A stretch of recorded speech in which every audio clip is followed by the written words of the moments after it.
ಯುವಗೆ ಪತ್ನಿ Sridevi big shock. ನಟ ಯುವ ಪತ್ನಿ ಶ್ರೀದೇವಿ ಭೈರಪ್ಪ ಪೋಸ್ಟ್. ಯುವಗೆ ಖಡಕ್ ರಿಪ್ಲೈ ಕೊಟ್ಟ ಶ್ರೀದೇವಿ. ಸ್ನೇಹಿತರೆ, ದೊಡ್ಡ ಮನೆ ಕುಟುಂಬದಲ್ಲಿ ಇಂತಹದೊಂದು ಘಟನೆ ಯಾವತ್ತೂ ನಡೆದ ಇತಿಹಾಸವಿಲ್ಲ. ಅಣ್ಣವರು ಪಾರ್ವತಮ್ಮ ಅವರು ಇದ್ದಾಗ ತುಂಬು ಕುಟುಂಬ ಅದು.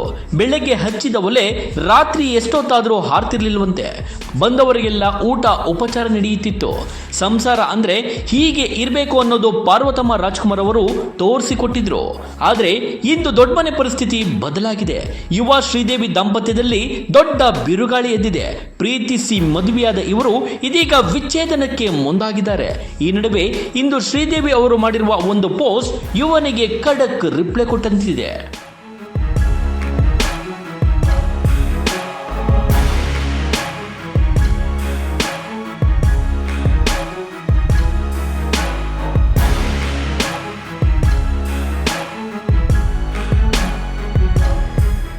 ಇಂದು ಯುವರಾಜ್ ಕುಮಾರ್ ಅವರ ವಿಚ್ಛೇದನ ಅರ್ಜಿ ವಿಚಾರಣೆ ಫ್ಯಾಮಿಲಿ ಕೋರ್ಟ್ನಲ್ಲಿ ನಡೆಯಲಿದೆ. ಹೀಗಿರುವಾಗಲೇ ಸೋಷಿಯಲ್ ಮೀಡಿಯಾದಲ್ಲಿ ಶ್ರೀದೇವಿ ಮಹತ್ವದ ಪೋಸ್ಟ್ ಹಂಚಿಕೊಂಡಿದ್ದಾರೆ. ನನ್ನ ಮೇಲೆ ಮಾಡಿರುವ ಪ್ರತಿಯೊಂದು ಸುಳ್ಳು ಆರೋಪದಿಂದ ಮುಕ್ತಳಾಗುವವರೆಗೆ ನನ್ನ ದಾರಿಗೆ ಏನೇ ಯಾರೇ ಎದುರಾದರೂ ಹೆದರೋದಿಲ್ಲ ಎಂದು ಸೋಷಿಯಲ್ ಮೀಡಿಯಾದಲ್ಲಿ ಶ್ರೀದೇವಿ ಭೈರಪ್ಪ ಅವರು ಬರೆದುಕೊಂಡಿದ್ದಾರೆ.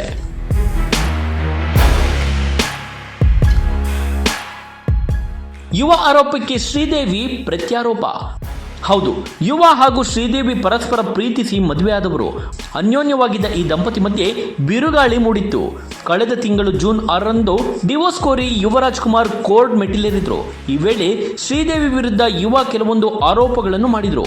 ಅದಕ್ಕೆ ಪ್ರತಿಯಾಗಿ ಇಂದು ಶ್ರೀದೇವಿ ಯುವನಿಗೆ ಖಡಕ್ ರಿಪ್ಲೈ ಕೊಡುವಂತಹ ಪೋಸ್ಟ್ ಇದೀಗ ಎಲ್ಲೆಡೆ ಚರ್ಚೆಗೆ ಗ್ರಾಸವಾಗಿದೆ.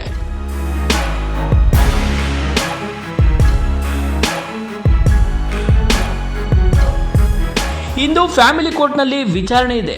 ಈ ಸಂದರ್ಭದಲ್ಲಿಯೇ ಶ್ರೀದೇವಿ ಭೈರಪ್ಪ ಇನ್ಸ್ಟಾಗ್ರಾಂನಲ್ಲಿ ಪೋಸ್ಟ್ ಹಂಚಿಕೊಂಡಿದ್ದಾರೆ. ಸತ್ಯ ಮತ್ತು ನ್ಯಾಯ ಮೇಲುಗೈ ಸಾಧಿಸುತ್ತದೆ. ಅದಕ್ಕಾಗಿ ನಾನು ಹೋರಾಡುತ್ತೇನೆ. ನನ್ನ ಮೇಲೆ ಮಾಡಿರುವ ಪ್ರತಿಯೊಂದು ಸುಳ್ಳು ಆರೋಪದಿಂದ ಮುಕ್ತಳಾಗುವವರೆಗೆ ನನ್ನ ದಾರಿಗೆ ಏನೇ ಎದುರಾದರೂ ಹೆದರೋದಿಲ್ಲ ಎಂದು ಶ್ರೀದೇವಿ ಬರೆದುಕೊಂಡಿದ್ದಾರೆ. ಇದು ಪರೋಕ್ಷವಾಗಿ ಯುವನಿಗೆ ಹೇಳಿರುವ ಮಾತುಗಳೇ ಆಗಿದೆ.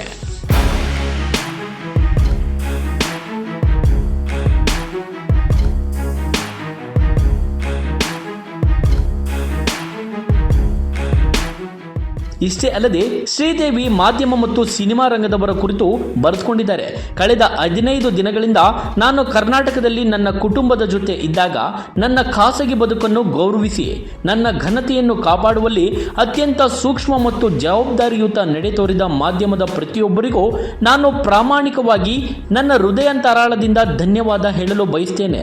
ನನ್ನೊಂದಿಗೆ ಶಕ್ತಿಯಾಗಿ ನಿಂತ ನನ್ನ ಕುಟುಂಬ, ಸ್ನೇಹಿತರು, ಚಲನಚಿತ್ರರಂಗದ ಬಂಧುಗಳು, ಅನ್ಯಾಯದ ವಿರುದ್ಧ ಧ್ವನಿ ಎತ್ತಿ ನನ್ನ ಪರ ನಿಂತ ಪ್ರತಿಯೊಬ್ಬರಿಗೂ, ವಿಶೇಷವಾಗಿ ನನ್ನೊಂದಿಗೆ ದುಃಖಿಸಿ ಸಾಂತ್ವನ ಹೇಳಿದ ನನ್ನ ವಿದ್ಯಾರ್ಥಿಗಳಿಗೆ ನಾನು ಧನ್ಯವಾದಗಳನ್ನು ಅರ್ಪಿಸುತ್ತೇನೆ ಎಂದು ಇನ್ಸ್ಟಾಗ್ರಾಂನಲ್ಲಿ ಶ್ರೀದೇವಿ ಭೈರಪ್ಪ ಬರೆದುಕೊಂಡಿದ್ದಾರೆ. ಒಟ್ಟಾರೆ ಸ್ನೇಹಿತರೆ, ಇಲ್ಲಿ ಯುವ ಅವರದು ತಪ್ಪಿದೆಯೋ ಅಥವಾ ಶ್ರೀದೇವಿ ಅವರೇ ಕೊಂಚ ತಾಳ್ಮೆ ವಹಿಸಬೇಕಿತ್ತೋ ಗೊತ್ತಿಲ್ಲ ಕಣ್ರಿ. ಆದರೆ ದೊಡ್ಡ ಮನೆ ಕುಟುಂಬದಲ್ಲಿ ಹೀಗೆ ವಿಚ್ಛೇದನ ನೀಡುತ್ತಿರುವ ಮೊದಲನೇ ಪ್ರಕರಣ ಇದಾಗಿದ್ದು ಎಲ್ಲರಿಗೂ ಬೇಸರ ತರಿಸಿದೆ. ಕಡೆಯದಾಗಿ ಇಬ್ಬರಿಗೂ ಒಳ್ಳೆಯದಾಗಲಿ ಎಂದು ಶುಭ ಹಾರೈಸೋಣ. ಏನಂತೀರಿ ಸ್ನೇಹಿತರೆ? ನಿಮ್ಮ ಅನಿಸಿಕೆ ಅಭಿಪ್ರಾಯಗಳನ್ನು ಕಮೆಂಟ್ ಮೂಲಕ ತಿಳಿಸಿ. TV12 ಕನ್ನಡ, ಇದು ಕನ್ನಡಿಗರ ಧ್ವನಿ.